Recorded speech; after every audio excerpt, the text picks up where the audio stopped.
All right, let's do this. Judas Priest, Invincible Shield album review. The whole internet probably already did a review. I let my thoughts sit and gestate a couple of days, let it soak in a little bit. I was prepared to do it Friday when it came out, but I let it sit a little bit. Because my first reaction was, but I will say this, it grew on me a bit more. The last album, Firepower, everybody seemed to like that one.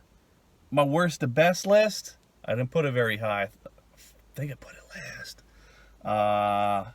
Wasn't that it was the worst sounding album? It wasn't like they embarrassed themselves. I just thought it was a Rob Halford solo album because I didn't believe Glenn Tipton actually played on the album. Still don't. So I wasn't looking forward to this album that much. Every like YouTube video that they put out, I watched. Panic Attack. I like the song, but every time like one of my favorite bands puts out a new album on like a new song on YouTube, I wait till the album. I got to give it the car test. I'm in the car. Let's do it now. First thing, Amazon did not list with the deluxe any bonus tracks, so I bought the regular one because I don't want some fancy new book that comes with it. I wanted just the regular looking version. I wasn't paying like $5 extra.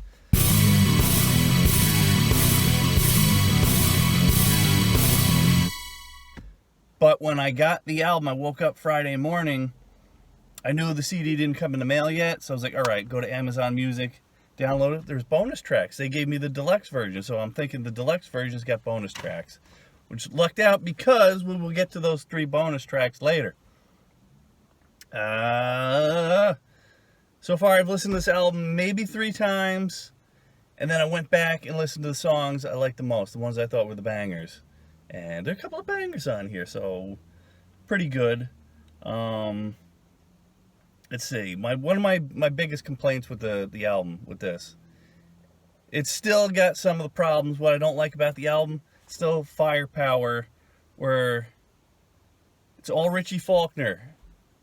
Glenn's there, because if you read KK's book, Judas Priest is Glenn's band. He's got, it's not Rob.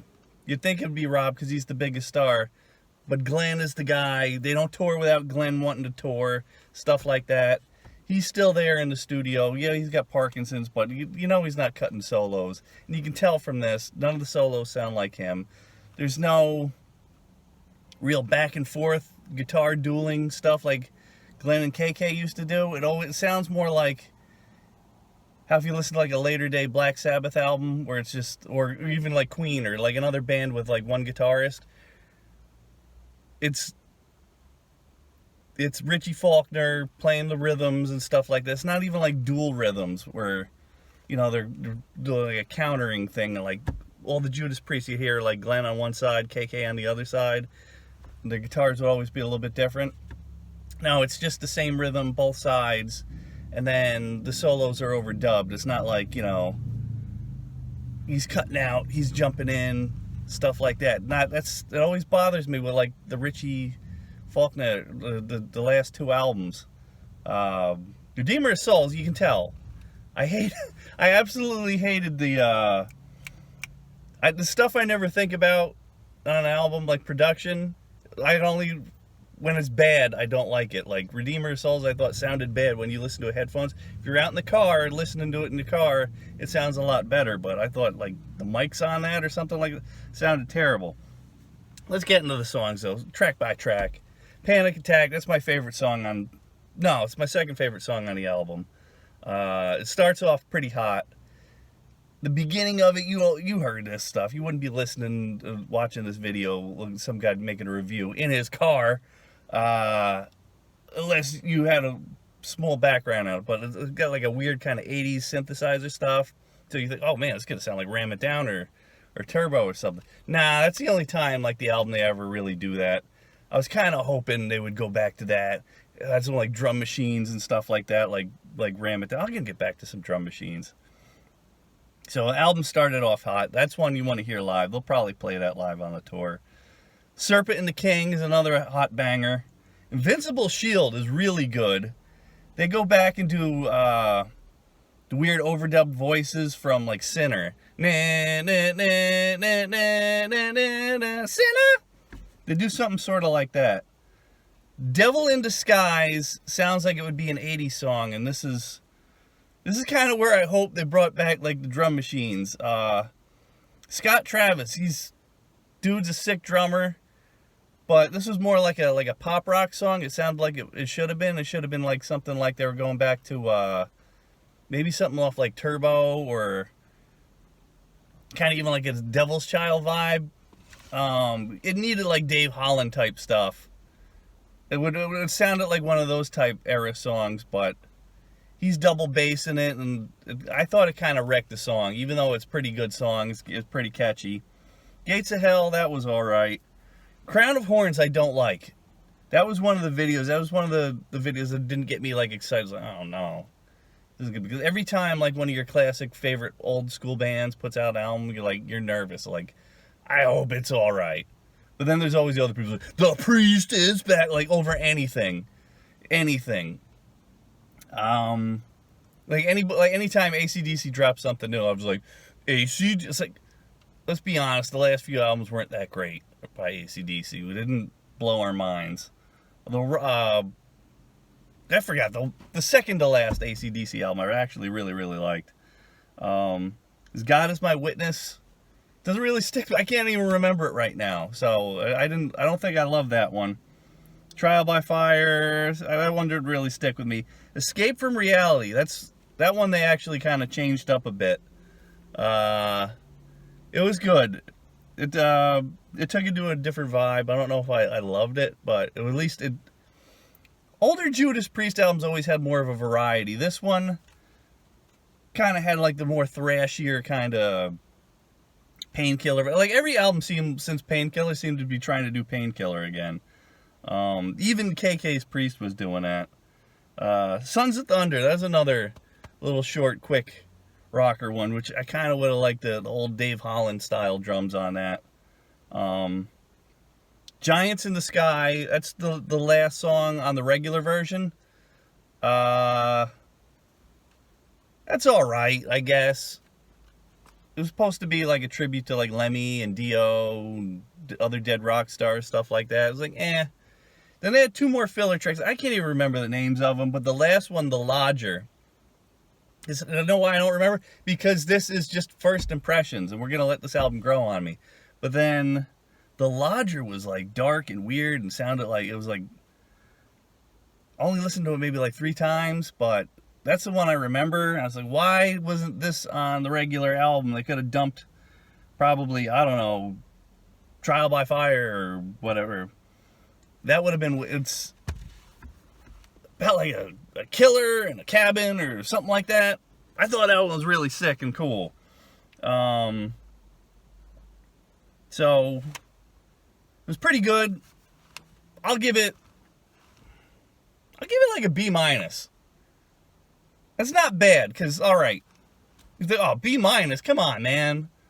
No, it's, alright, Screaming for Vengeance, that's my favorite one. That's an A+. That's one of my 5 favorite albums, period. We're not even in the same ballpark. I like Turbo. Turbo's got more memorable songs on that one. I'll be a Turbo defender. It's not as good as Defender of the Faith either, but it's probably the best Richie Faulkner era album. Redeemer of Souls, I thought had too much filler, and the production sounded bad, but although that had a couple of bangers on there, like Dragonaut, I love Dragonaut. Any of the ones on that they played live, they gotta sell it to me live. First Impressions, though, alright, it's better than Nostradamus, although Nostradamus had 2 songs way better than anything on this, which Prophecy, which I always call I Am Nostradamus, and Messenger of Death. No song, but overall it's a better album because it's shorter, it's concise. If you didn't get the deluxe version, it's only about 45 minutes long. Probably top of the bottom third, depending on what your bottom third is. My bottom third of the list, like, it's all over the place. I love some of the stuff people else criticize, but Judas Priest doesn't really make an album that you could not listen to. Some people might hate Jugulator. I can listen to that thing. So I would also like, yeah, speaking of like Jugulator stuff like that, I want to compare it to like KK's Priest, because we now got two Judas Priest bands out there. Going back to my criticism of this being like the Richie Faulkner band. So you got Rob, Richie Faulkner, Ian Hill, who doesn't really write at all, Scott Travis. He's more than a replacement member at this point. He's been there for 30 years, 35 years almost. But he didn't play on the 80s classic stuff. And then that's basically it. And I don't know if Andy Sneap played on this, but I know Glenn didn't. Did they even list Glenn as playing on here? I forgot. Let's check it out. Let's check it out real quick. Yeah, they list him on the credits, but we'll give him like writing credits. But then you got KK's Priest. It was supposed to be with Les Binks, but he got injured playing like their first gig, hurt his shoulder, and he never came back, except for the Hall of Fame. And then you got Ripper, replacement member, and of course KK and a couple other dudes. So there's basically the Rob Halford Judas Priest and the KK Downing Judas Priest. Would have been cool if they got the drum machine back for that. But I'll say KK's Priest first one, Sermon on the Sinner, that was like maybe a C+. And then The Sinner Rides Again, I will give that like a B-, even a B. Sermon on the Sinner, like the lyrics were kind of cheesy. They kind of took the cheese. They dialed back the cheese factor on the second one. Although I love it's like that's where like Demolition. If there was another album after Demolition, they picked up where that left off, and I like that. So, is this better than the last KK's Priest album? I think they're about equal. I really like the last. So we're equal. We got two Judas Priests. I really want to see KK's Priest live. They're starting to play some gigs in America, nothing close to me. One's in Long Island, which is like, I don't know, like 2.5 hours from where I'm at, and forget that. I can't drive that far. Out of Long Island, that's basically like uncharted territory. I wouldn't know where to go, even with a GPS, so screw that. But yeah, I'm giving this B-, which is a fair score. Top of the bottom third.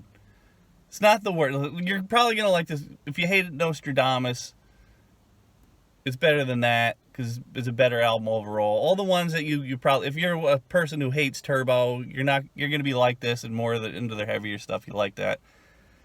To me, it's probably, I don't know, go back and watch my worst to best list. I like this better than Firepower. I wasn't a fan of Firepower, although other people like Firepower, so if you like Firepower, you're going to absolutely love this one.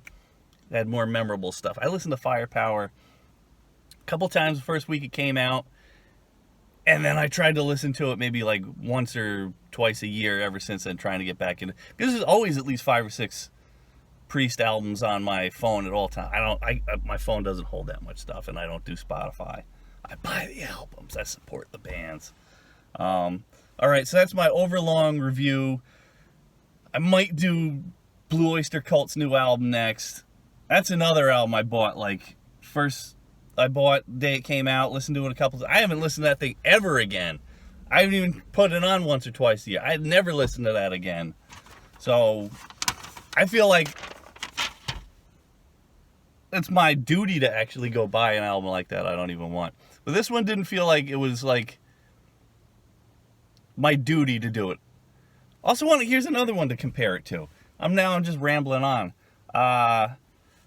Without Richie Faulkner, like, this is better than Iron Maiden's Senjutsu, even though Iron Maiden had their lineup intact. Normally, I'm excited when a band has lineup changes. I always kind of want to see what they do. With Judas Priest, I wasn't that happy about it. Not excited about it. Like, Deep Purple's got a new guitarist now, and I can't wait to see if they do another live album or another new album. I have checked out his live stuff. If they do a live, I'm buying that too. I got to hear like 175th different version of Smoke on the Water. Got to compare the solos and stuff like that. All right, rambled long enough. Like, share, subscribe, all that stuff. Yeah,